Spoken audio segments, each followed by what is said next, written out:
দেশের গবেষণা এবং উদ্ভাবনী শক্তি বৃদ্ধির দিকে বিশেষ নজর রেখে তৈরি করা হয়েছে নতুন শিক্ষানীতি।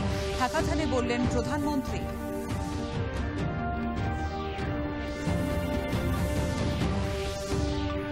ভারত ও তানজানিয়ার প্রতিরক্ষা মন্ত্রীদের মধ্যে নতুন দিল্লিতে দ্বিপাক্ষিক বৈঠক আজ।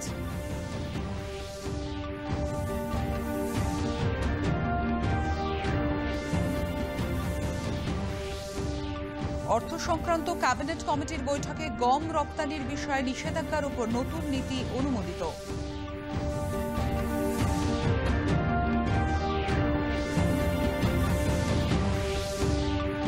আদালত মানুষের শেষ আস্থা, এই আস্থা বজায় রাখাটা অত্যন্ত জরুরি বললেন মুখ্যমন্ত্রী মমতা বন্দ্যোপাধ্যায়।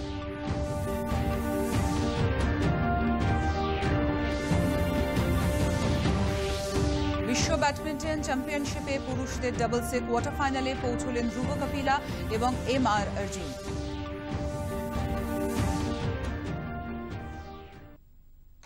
সুপ্রভাত, আসছি বিস্তারিত সংবাদে।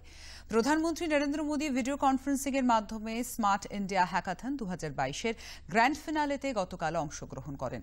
প্রধানমন্ত্রী অনুষ্ঠানে অংশগ্রহণকারী শিক্ষার্থীদের সঙ্গে কথা বলেন। পরে ভাষণ দিতে গিয়ে তিনি বলেন, দেশের গবেষণা এবং উদ্ভাবনী শক্তি বৃদ্ধি করার জন্য নানা রকম পদক্ষেপ করা হচ্ছে। নতুন শিক্ষানীতিতে এই বিষয়ে বিশেষ নজর দেওয়া হয়েছে। रिसर्च और इनोवेशन की दिशा में इंस्टीट्यूशनल सपोर्ट को बढ़ाने के लिए सरकार लगातार काम कर रही है। नई राष्ट्रीय शिक्षा नीति में इनोवेशन के लिए एक मजबूत फाउंडेशन तैयार करने का रोड मैप है। अटल इंक्यूबेशन मिशन के तहत स्थापित हो रही अटल टिंकरिंग लैब्स स्कूलों में इनोवेटर्स की एक नई पीढ़ी को तैयार कर रही है। देश में आई क्रिएट जैसी संस्थाएं भी सफलता के साथ काम कर रही हैं, जो अब तक 500 से ज्यादा स्टार्टअप्स को सपोर्ट कर चुकी है। साथियों, 21वीं सदी का आज का भारत अपने युवाओं पर भरपूर भरोसा करते हुए आगे बढ़ रहा है। इसी का नतीजा है कि आज इनोवेशन इंडेक्स में भारत की रैंकिंग बढ़ गई है। কেন্দ্রীয় শ্রম ও কর্মসংস্থান মন্ত্রকের উদ্যোগে অন্ধ্রপ্রদেশের তিরুপতিতে শ্রমমন্ত্রীদের জাতীয় সম্মেলনের আয়োজন করা হয়েছে। এই সম্মেলনের উদ্বোধনী অনুষ্ঠানে ভাষণ দিলেন প্রধানমন্ত্রী নরেন্দ্র মোদী। তিনি বলেন, দেশে শ্রম আইনে বড় পরিবর্তন আনা হচ্ছে। देश संगठित और असंगठित क्षेत्र में काम करने वाले करोड़ों श्रमिक साथियों के लिए निरंतर काम कर रहा है। बीते 8 वर्षों में हमने देश में गुलामी के दौर के और गुलामी की मानसिकता वाले कानूनों को खत्म करने का बीड़ा उठाया है। देश अब ऐसे लेबर कानूनों को बदल रहा है, रिफॉर्म कर रहा है, उन्हें सरल बना रहा है। इसी सोच से 29 लेबर कानूनों को 4 सरल लेबर कोड्स में बदला गया है। इससे हमारे श्रमिक भाई बहन न्यूनतम सैलरी, रोजगार की सुरक्षा, सामाजिक सुरक्षा और स्वास्थ्य सुरक्षा जैसे विषयों पर और सशक्त होंगे। नए लेबर कोड्स में इंटर स्टेट माइग्रेंट लेबर की परिभाषा को भी सुधारा गया है। हमारे प्रवासी श्रमिक भाई बहनों को one nation one ration card जैसी योजना से भी बहुत मदद मिली है। প্রধানমন্ত্রী বলেন, ই শ্রম পোর্টাল এবং পিএমজেএওয়াই এর সংযুক্তিকরণ একটি অত্যন্ত গুরুত্বপূর্ণ পদক্ষেপ। श्रमिकों में रोजगार के अवसर बढ़ाने के लिए ई श्रम पोर्टल को नेशनल कैरियर सर्विस असीम पोर्टल और उद्योग पोर्टल से, उद्यम पोर्टल से उससे भी जोड़ा जा रहा है। इस कॉन्फ्रेंस में उपस्थित आप सभी से मेरा आग्रह है कि नेशनल पोर्टल्स के इंटीग्रेशन के साथ साथ हम स्टेट पोर्टल्स को भी साथ में इंटीग्रेट करने पर जरूर काम करें। इससे देश के सभी श्रमिकों के लिए नए अवसर खुलेंगे, सभी राज्यों को देश की श्रम शक्ति और प्रभावी लाभ मिलेगा।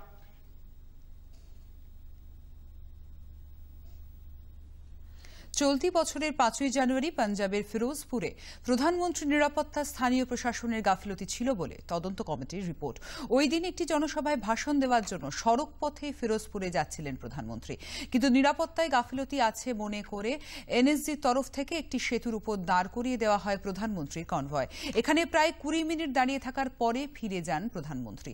এলাকাটির মাত্র 10 কিলোমিটার দূরে পাকিস্তানের সীমা। ঘটনাস্থল থেকে মাত্র 100 মিটার দূরে স্থানীয় কংগ্রেসের পক্ষ থেকে একটি বিক্ষোভেরও আয়োজন করা হয়।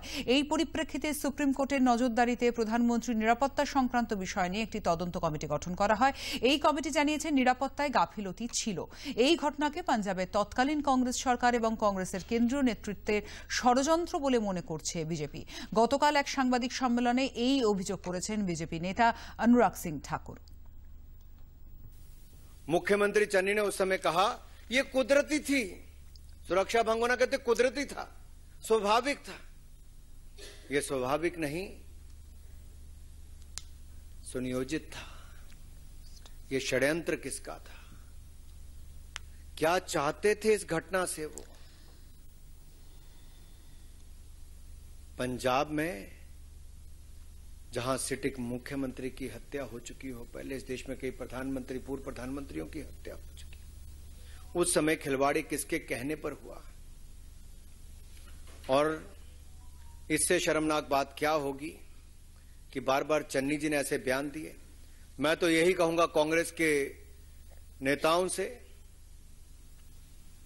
कि आप चुनावों में ना घेर पाओ, संसद में ना घेर पाओ, सवालों में ना घेर पाओ, तो प्रधानमंत्री की सुरक्षा के साथ खिलवाड़ करो। सवाल यह उठता है कि ये नौकरशाह, ये पुलिस अधिकारी किसके इशारे पर ये खेल खेल रहे थे और सुरक्षा के साथ खिलवाड़ कर रहे थे? तत्कालीन कांग्रेस सरकार ने ऐसा कैसे होने दिया? किसके इशारे पर होने दिया? और ये रूट कैसे पता चला? सुरक्षा में चूक क्यों हुई?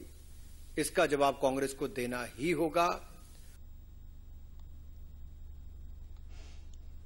প্রতিরক্ষা মন্ত্রী রাজনাথ সিং আজ নতুন দিল্লিতে তানজানিয়ার প্রতিরক্ষা মন্ত্রী ডক্টর স্টেরগোমেনা লরেন্স ট্যাক্সের সঙ্গে দ্বিপাক্ষিক বৈঠক করবেন।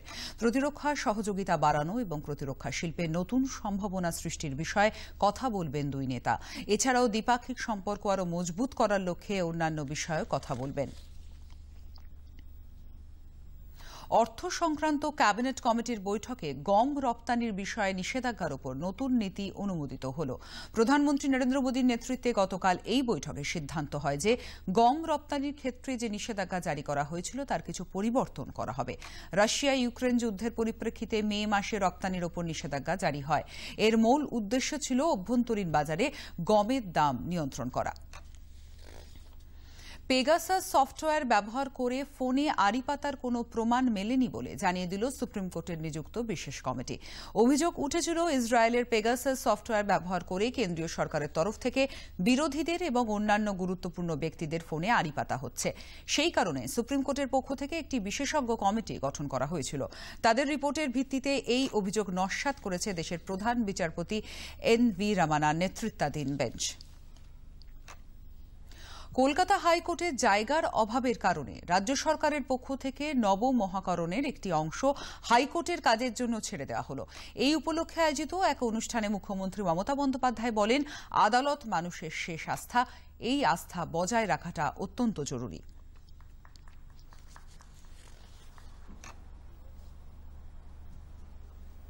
High Court, so many people come every day.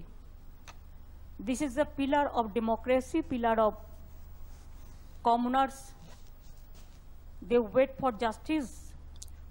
আর জাস্টিস কখনো একপক্ষ হয় না, জাস্টিস অলওয়েজ নিরপেক্ষ হয়।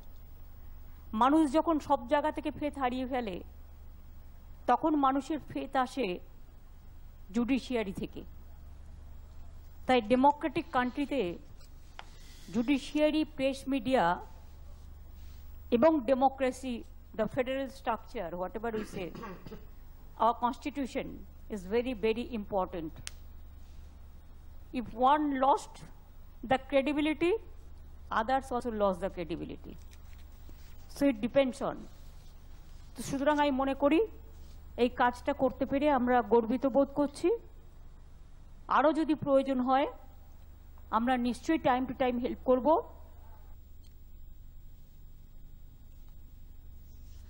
এসএসসি নিয়োগ দুর্নীতি মামলায় আরও তৎপর হয়ে উঠেছে সিবিআই। অন্যদিকে গরু পাচার মামলায় সিবিআইয়ের পাশাপাশি তদন্তে সক্রিয় হয়ে উঠেছে ইডি। সম্প্রতি উত্তরবঙ্গ বিশ্ববিদ্যালয়ের বর্তমান উপাচার্য সুবীরেশ ভট্টাচার্যের বিভিন্ন আস্তানায় হানা দেয় সিবিআই। এসএসসির প্রাক্তন সভাপতি সুবীরেশ বাবু গতকাল কলকাতা পৌঁছন। বাজরণীতে সুবীরেশ বাবুর ফ্ল্যাট সিল করে দেয় সিবিআই। তিনি সিবিআইকে জানিয়েছেন তার আমলে এসএসসি নিয়োগে ত্রুটি থাকতে পারে, কিন্তু দুর্নীতি হয়নি। এদিকে প্রাথমিক শিক্ষা পর্ষদের অপসারিত সভাপতি ও বিধায়ক মানিক ভট্টাচার্যের খোঁজ না পেয়ে তার বিরুদ্ধে লুকআউট নোটিশ জারি করেছে সিবিআই।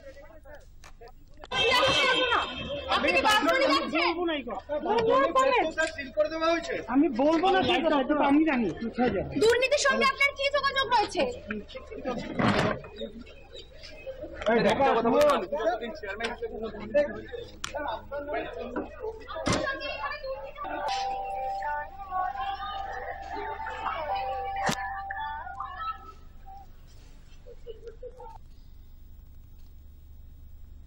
নিয়োগ দুর্নীতি কাণ্ডে সিবিআইয়ের একটি বিশেষ দল বুধবার উত্তরবঙ্গ বিশ্ববিদ্যালয়ে যায়। সেখানে বর্তমান উপাচার্য সুবীরেশ ভট্টাচার্যকে আধিকারিকরা প্রায় 11 ঘণ্টা জিজ্ঞাসাবাদ করেন। অবসরপ্রাপ্ত বিচারপতি রঞ্জিত কুমার বাগের রিপোর্টে সুবীরেশ ভট্টাচার্যের নাম থাকায় সিবিআই সেখানেও যায়। দলটি দুটি ভাগে বিভক্ত হয়ে বিশ্ববিদ্যালয়ের প্রশাসনিক ভবন ও উপাচার্যের আবাসনে তল্লাশি চালায়।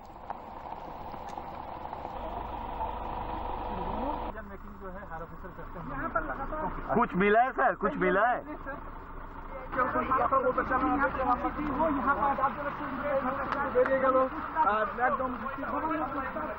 সিবিআই তো আমার বাড়িতে হানা দিচ্ছে। এই ঘটনা নিয়ে বিশ্ববিদ্যালয়ের শিক্ষক সমিতির সভাপতি সমর কুমার বিশ্বাস বলেন, গোটা উত্তরবঙ্গের জন্য এই ঘটনা অত্যন্ত লজ্জাজনক। বিধানচন্দ্র রায় করে গেছিলেন এই উত্তরবঙ্গের এই প্রান্তিক অঞ্চলের মানুষদেরকে শিক্ষিত করবার জন্য। সেখানে আজকে আমাদের এতই পোড়া কপাল, মানে একদম শেষ প্রান্তে দাঁড়িয়ে আছি যে মানুষ, উত্তরবঙ্গের মানুষ যাতে মাঝাত তুলে না দাঁড়াতে পারে তার ব্যবস্থাটা করা হয়েছে। এবং আমাদের এর থেকে কোনো লজ্জাজনক কোনো ঘটনা নেই।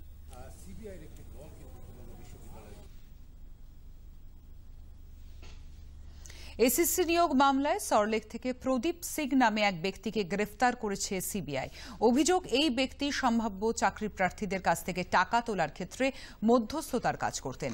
প্রদীপ সিংকে আদালতে পেশ করলে তাকে 7 দিনে সিবিআই হেফাজতে পাঠানো হয়। বুঝতেই পারছি না আমার সাথে কি হচ্ছে।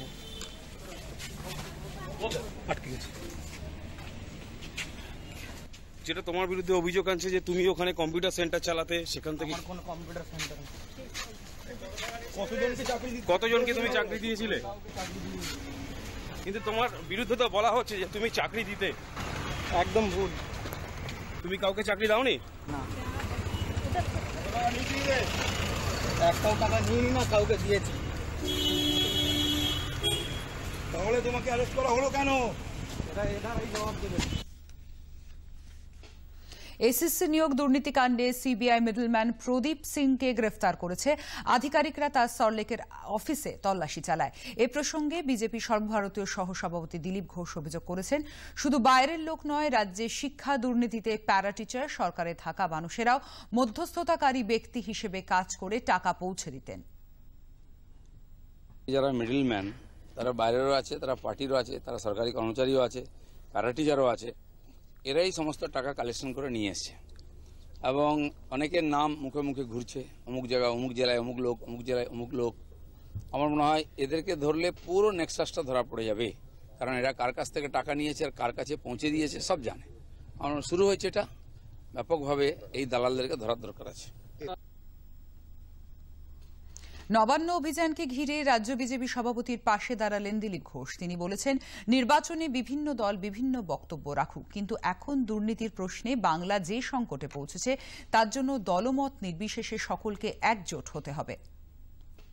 যদি নরেন্দ্র মোদীকে হটাবার জন্য ডান বাম সাদা কালো নীল এক হতে পারে, তো বাংলার স্বার্থে, বাংলার ভবিষ্যতের স্বার্থে আমার সভাপতি যদি আহ্বান করে থাকেন, যারা বাংলার ভবিষ্যৎ এবং গণতন্ত্র নিয়ে ভাবছেন তাদের আসা উচিত।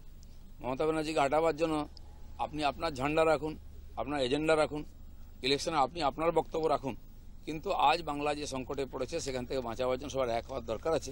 নাহলে কিন্তু এই যে ব্যাপক দুর্নীতি অনেক দূর অব্দি তার শেকড় গজিয়ে গেছে, তাকে উপড়ে ফেলা সম্ভব নয়।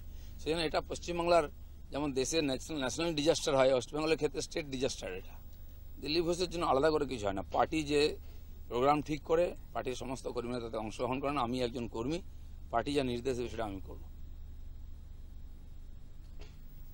পুজোয় 60,000 টাকা সরকারি অনুদান দেওয়ার সিদ্ধান্তের বিরুদ্ধে ফের জনস্বার্থ মামলা দায়ের হল কলকাতা হাইকোর্টে। বুধবার একই বিষয়ে দুটি মামলা দায়ের হয়েছিল। কেন পুজো কমিটিগুলিকে 60,000 টাকা অনুদান দেওয়া হবে ও বিদ্যুৎ বিলে ছাড় দেওয়া হবে, সেই প্রশ্ন তুলে গতকাল তৃতীয় মামলা দায়ের করা হয়। আজ প্রধান বিচারপতি এজলাসে এই সংক্রান্ত মামলাগুলির শুনানির সম্ভাবনা রয়েছে। দুর্গাপুজোয় ক্লাবগুলোতে দান খয়রাতির বিরুদ্ধে আদালতে যে জনস্বার্থ মামলা হয়েছে তা প্রয়োজন ছিল বলে দাবি করলেন বিজেপির সর্বভারতীয় সহসভাপতি দিলীপ ঘোষ।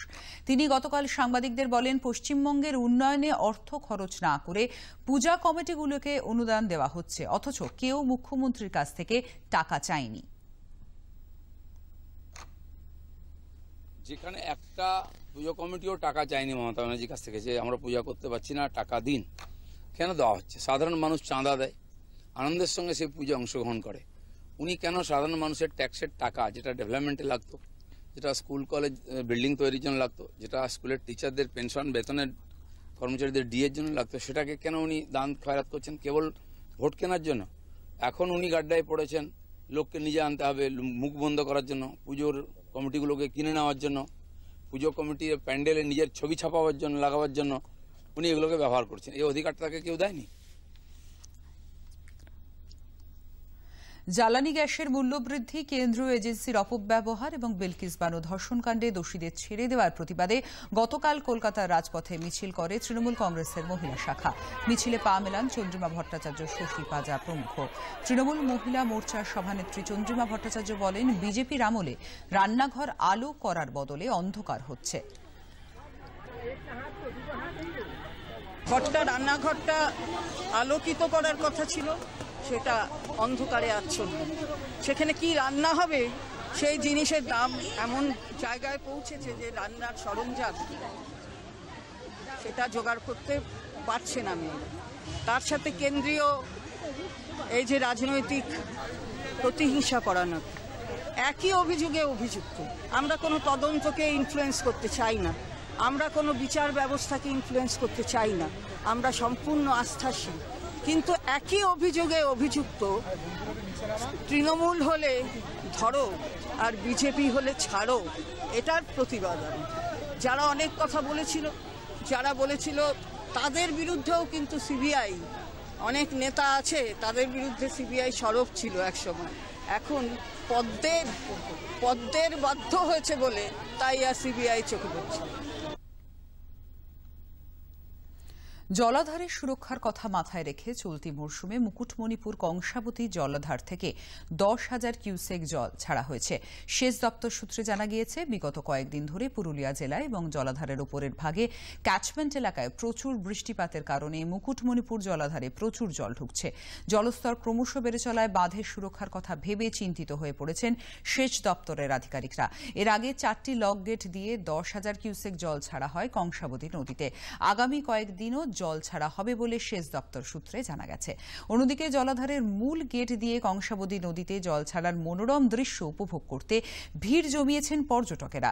তবে পুলিশের পক্ষ থেকে গেটের ওপরের রাস্তায় ধার বরাবর বাঁশের ব্যারিকেড দেওয়া হয়েছে। এর পাশাপাশি পুলিশের কড়া নজরদারি চালানো হচ্ছে, যাতে কোনো রকম অপ্রীতিকর ঘটনা না ঘটে।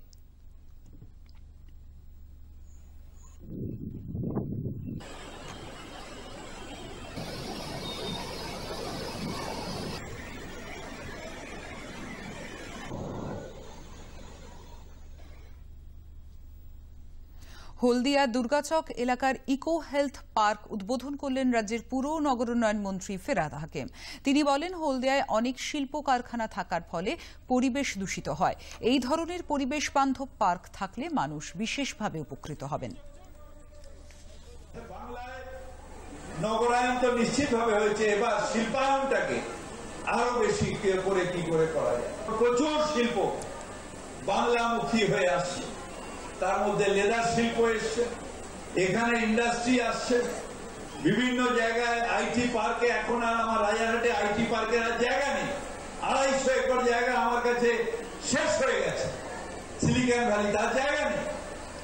এখন চারিদিকে ডেস্টিনেশন বেঙ্গল, সবাই বাংলায় আসছে, কিন্তু পথটা আপনারা দেখিয়েছেন, আপনাদের হলদিয়ার মানুষ সেই পথ দেখিয়েছে। ঝাড়গ্রাম শহরে বুনো হাতির আক্রমণে এক মহিলা সহ 3 জনের মৃত্যু হয়েছে, আহত 2 জন। তাদের ঝাড়গ্রাম হাসপাতালে ভর্তি করা হয়েছে। জানা গেছে, ঝাড়গ্রাম শহরের কন্যাডোবা এলাকাতে হাতির হামলায় ভূষণ মাহাতো নামে এক ব্যক্তির মৃত্যু হয়। এরপর বেনাগেরিয়া এলাকায় দেবিকা মণ্ডল নামে এক মহিলার বাড়িতে হাতি ঢুকে তাকে শুঁড়ে তুলে আছড়ে মেরে ফেলে। একইভাবে আরও কয়েকটি জায়গায় এই বুনো হাতির দল হামলা চালায়। 5 জনকে আহত অবস্থায় হাসপাতালে ভর্তি করা হলে তাদের মধ্যে 3 জনের মৃত্যু হয়েছে।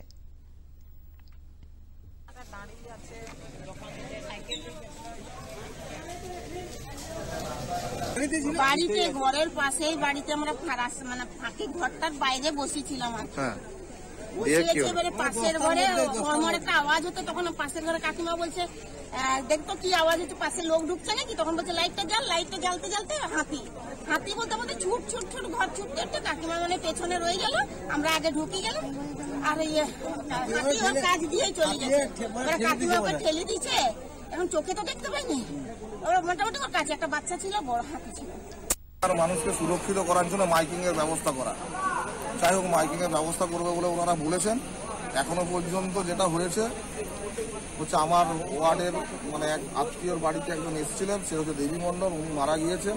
তারপর হচ্ছে কোনাডোবা বরকুলির 2 জন মারা গেছে, রামেশ্বর বাসকে এবং হচ্ছে ভূষণ মাহাতো। অতি দুঃখজনক ঘটনা।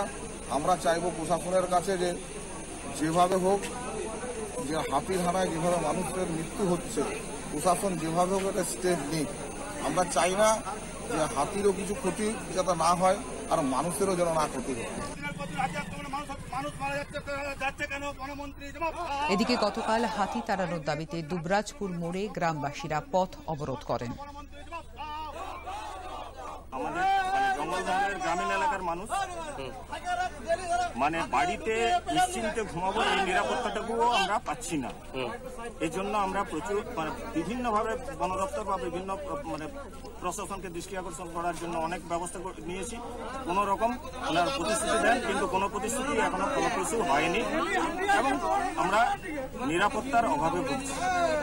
আমাদের এই নিরাপত্তার অভাবটুকু যদি ডিপার্টমেন্ট পুষিয়ে দিতে পারেন, তাহলে আমরা অবরোধ তুলে নেব।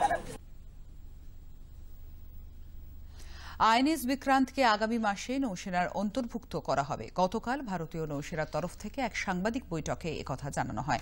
1971 সালের বাংলাদেশের স্বাধীনতার যুদ্ধে আইএনএস বিক্রান্ত গুরুত্বপূর্ণ ভূমিকা পালন করেছে।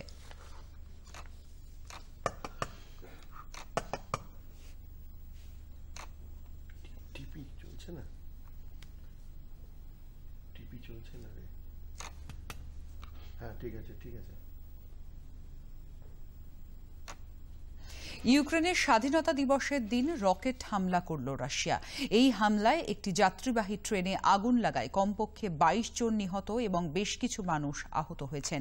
রাষ্ট্রসংঘের নিরাপত্তা পরিষদে একটি ভিডিও বার্তায় ইউক্রেনের রাষ্ট্রপতি জেলেনস্কি বলেছেন, রকেটগুলো পূর্ব ইউক্রেনের রুশ অধিকৃত ডনেৎস্কের পশ্চিমে ছোট শহর চ্যাপলিনের একটি ট্রেনে আঘাত হানে। জেলেনস্কি এর আগে বলেছিলেন যে রাশিয়া উদযাপন ব্যাহত করার জন্য নিষ্ঠুর কিছু করতে পারে। জম্মু কাশ্মীরের নওসেরা সেক্টরে গত কয়েকদিন ধরে সীমান্তের আশেপাশে সন্দেহভাজন জঙ্গিদের যাতায়াত লক্ষ্য করা যাচ্ছিল। রাতের অন্ধকারে সুযোগ নিয়ে জঙ্গিদের একটি দল নওসেরার পোখরানি গ্রামে লুকিয়ে পড়ার চেষ্টা করে। গোপন সূত্রে খবর পেয়ে নিরাপত্তা বাহিনী তাদের ধরে ফেলেছে। ধৃত জঙ্গি তাবরাক পাকিস্তানের ঘৃণ্য পরিকল্পনা ফাঁস করে দিয়েছে। সে জানায় তার সঙ্গে আরও 4 থেকে 5 জন জঙ্গি অস্ত্রশস্ত্র সহ সীমান্তে প্রবেশ করেছিল।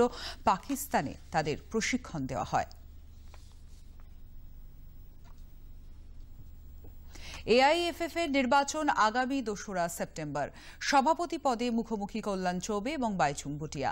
গত রাতের গুজরাটের পক্ষ থেকে মনোনয়ন পেশ করেছেন বিজেপি নেতা কল্যাণ চৌবে।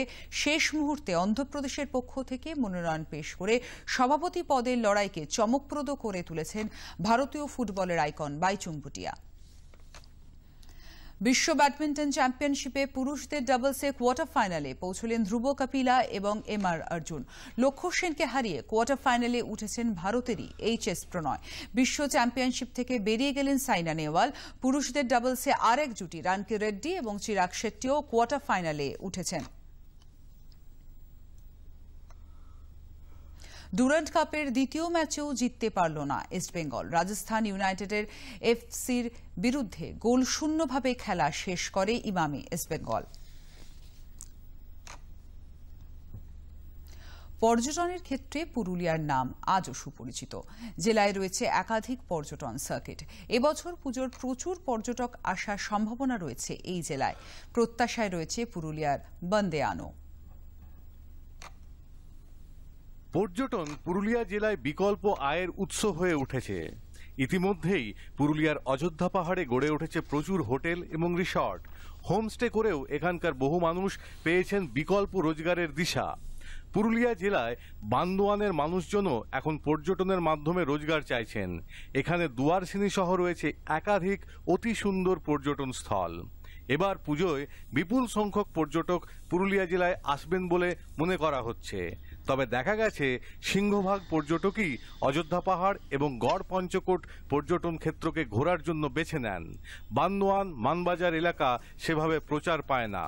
সম্প্রতি বান্দোয়ানের পর্যটন নিয়েও একগুচ্ছ পদক্ষেপ নেওয়া হয়েছে। গড়ে উঠছে পর্যটক আবাস। দৃষ্টি দেওয়া হচ্ছে পরিকাঠামো উন্নয়নের দিকেও। এই পরিস্থিতিতে এলাকার মানুষ চান এবছর পুজোর মরশুমে বান্দোয়ানও ঘুরে দেখুন পর্যটকরা।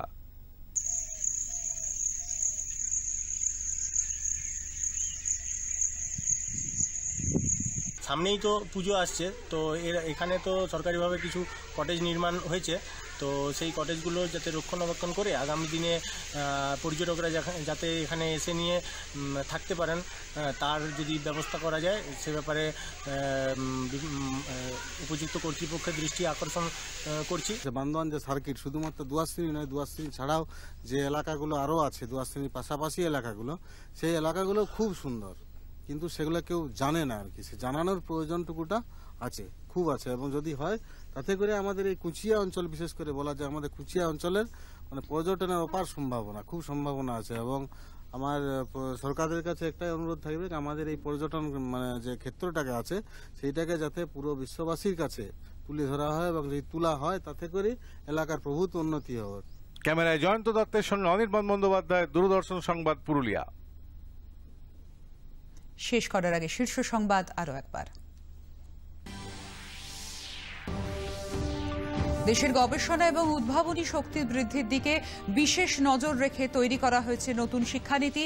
হ্যাকাথনে বললেন প্রধানমন্ত্রী। ভারত ও তানজানিয়ার প্রতিরক্ষা মন্ত্রীদের মধ্যে নতুন দিল্লিতে দ্বিপাক্ষিক বৈঠক আজ।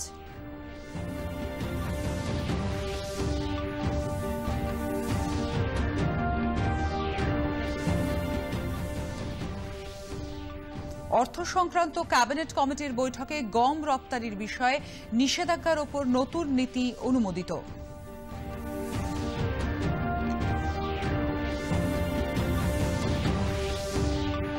আদালত মানুষের শেষ আস্থা, এই আস্থা বজায় রাখাটা অত্যন্ত জরুরি বললেন মুখ্যমন্ত্রী মমতা বন্দ্যোপাধ্যায়।